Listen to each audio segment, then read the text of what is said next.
গত 5 বছরে ঠাকুরগাঁও সীমান্তে বিএসএফ এর গুলিতে নিহত হয়েছে অন্তত 6 জন। গত 1 বছরে মারা গেছে 2 জন।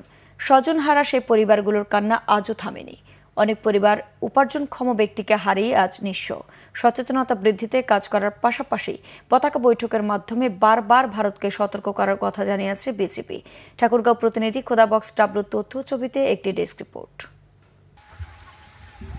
ঠাকুরগাঁওয়ের বালিয়াডাঙ্গি উপজেলার বেউরঝাড়ি সীমান্তবর্তী গ্রামের বাসিন্দা নুরুজ্জামাল 4 বছর আগে বিএসএফের গুলিতে নিহত হন। তাকে হারিয়ে এখনো শোকাহত পরিবার। একমাত্র উপার্জনক্ষম ব্যক্তি স্বামীর মৃত্যুর পর 2 ছেলে নিয়ে দিশাহারা নুরুজ্জামালের স্ত্রী আলেফা পড়াশোনা করাতে না পেরে বড় ছেলেকে কাজে পাঠাতে বাধ্য হয়েছেন। গুলি করে দিয়েছে, তারপরে আমার এইদিকে দাবি করতেছে লাশটাকে ইন্ডিয়া বিএসএফ লাশটা 3 দিন পরে দিচ্ছে আমার স্বামীকে। এখন এই পরিবার খুব অসহায়, সরকার যদি সহযোগিতা করে তাহলে ভালো হয়। অন্যদিকে সীমান্তের ওপারে নানার বাড়ি যাওয়ার সময় গত 9 সেপ্টেম্বর বিএসএফের গুলিতে নিহত হয় 13 বছরের ছোট্ট জয়ন্ত। লাশ উদ্ধার করতে গেলে বিএসএফের গুলিতে আহত হন তার বাবা মহাদেব।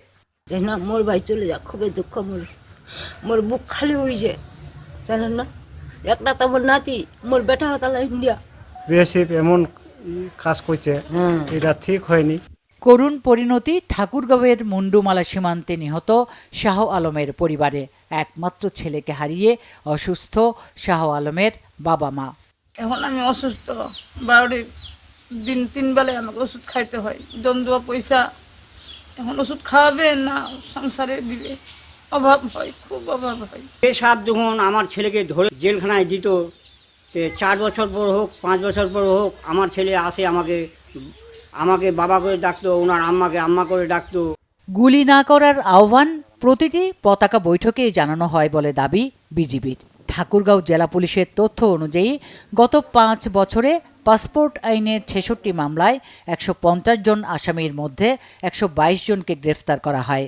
এখান থেকে যারা আমাদের পার্শ্ববর্তী দেশ ইন্ডিয়াতে অবৈধভাবে যাওয়ার চেষ্টা করে তাদেরকে বিজিবি বা পুলিশ কর্তৃক ধরা হয় এবং তাদেরকে নিয়মিত পাসপোর্ট আইনে মামলা করা হচ্ছে। আমরা বিট পুলিশিং এবং কমিউনিটি পুলিশিংয়ের মাধ্যমে তাদেরকে সচেতনতা বৃদ্ধি করার জন্য সচেতন করার জন্য চেষ্টা করছি। সীমান্ত হত্যা বন্ধে যথোপযুক্ত পদক্ষেপ নেবে সরকার, এমনটাই প্রত্যাশা জেলাবাসীর। Bangla vision news desk.